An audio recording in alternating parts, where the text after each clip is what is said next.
매일 묵상 23년 4월 20 목요일 참된 목자이신 여호와 하나님.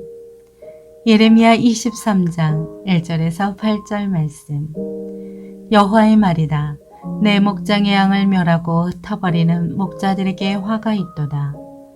그러므로 내 백성을 돌보는 목자들에 대해서 이스라엘의 하나님 여호와께서 이렇게 말씀하셨다.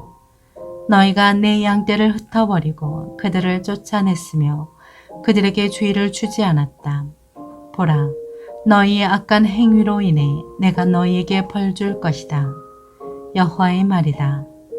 내가 내 양떼의 남은 사람들을 추방했던 모든 나라들에서 모아 그들의 목장으로 다시 데려올 것이다. 그들이 다산하고 번성할 것이다. 내가 그들을 돌볼 목자들을 그들 위에 세울 것이다. 그들이 다시는 두려워하거나 놀라지 않을 것이고 잃어버리지도 않을 것이다. 여호와가 말한다. 여호와의 말이다. 보라, 그날이 오리니 그때에 내가 다윗에게 의로운 가지를 일으킬 것이다. 그가 왕으로서 지혜롭게 통치하고 이 땅에서 정의와 의를 실천할 것이다. 그날에 유다가 구원을 얻고 이스라엘이 안전하게 살게 될 것이다. 여호와 우리의 의, 이것이 그가 불릴 이름이다. 여호와의 말이다.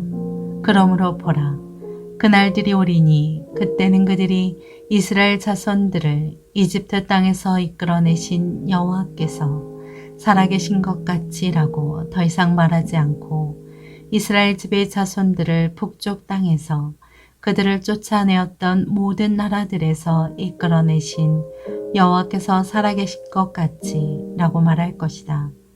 그리고 그들이 자기 땅에서 살 것이다. 아멘. 묵상 길잡이.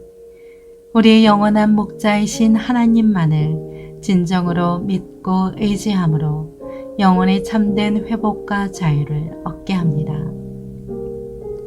예레미야 23장 6절에 안전하게 해당하는 히브리어의 원형 베타은은 안심하다, 믿다, 확신하다라는 뜻의 동사에서 파생된 단어입니다. 신뢰에서 오는 행복감과 안도감을 의미합니다.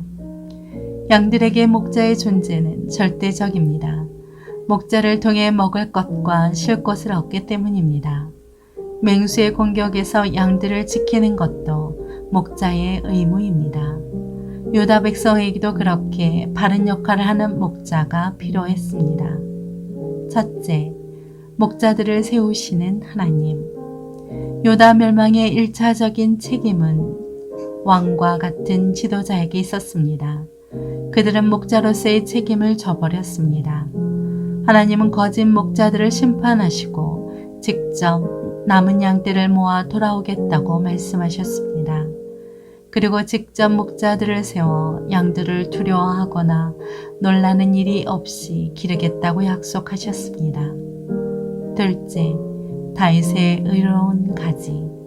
하나님은 다윗의 의로운 가지를 일으키사 그가 왕이 되어 지혜롭게 다스리며 세상에서 정의와 공의를 행할 것이라고 말씀하셨습니다. 이는 하나님의 아들이시고 영원한 왕이신 예수 그리스도에 대한 말씀입니다. 하나님은 지금도 예수 그리스도를 통해 이 땅의 회복과 구원을 이루고 계십니다. 셋째, 유다 백성의 회복. 과거 이스라엘을 애굽에서 건져내신 하나님은 바벨론의 포로로 끌려간 유다 백성도 돌아오게 하겠다고 말씀하셨습니다. 구원은 오직 영원한 목자이신 하나님께 있습니다. 회복과 자유 역시 마찬가지입니다. 그러므로 선한 목자이신 하나님께 속한 우리는 언제나 참된 소망 속에 살 수 있습니다.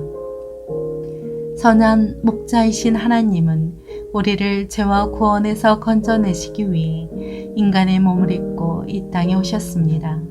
그리고 십자가에서 생명을 내어주셨습니다. 그 선한 목자는 지금도 친히 우리를 돌보시며 인도하고 계십니다. 이 사실을 굳게 신뢰하며 감사함으로 하나님을 따르며 사십시오. 삶의 적용. 주님만을 따르는 삶, 즉 주님을 따르는 것은 쉽지 않은 일입니다. 사람들은 싸구려 온청을 좋아합니다. 값싼 은혜에 중독된 이들은 따라야 할 뿐이 아니라 다른 이들을 바라보기 때문에 길을 잃습니다. 주님은 우리보다 앞서가고 계십니다. 남이 어떻게 하든지 눈치 볼 것이 없습니다.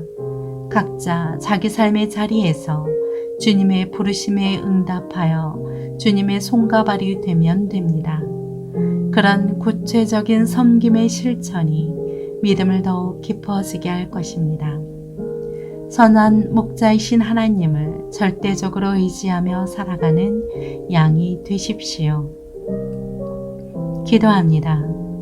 주님, 푸른 풀밭과 맑은 시냇물가에서 하나님께 감사 찬양하게 하옵소서. 예수님의 이름으로 기도합니다. 아멘.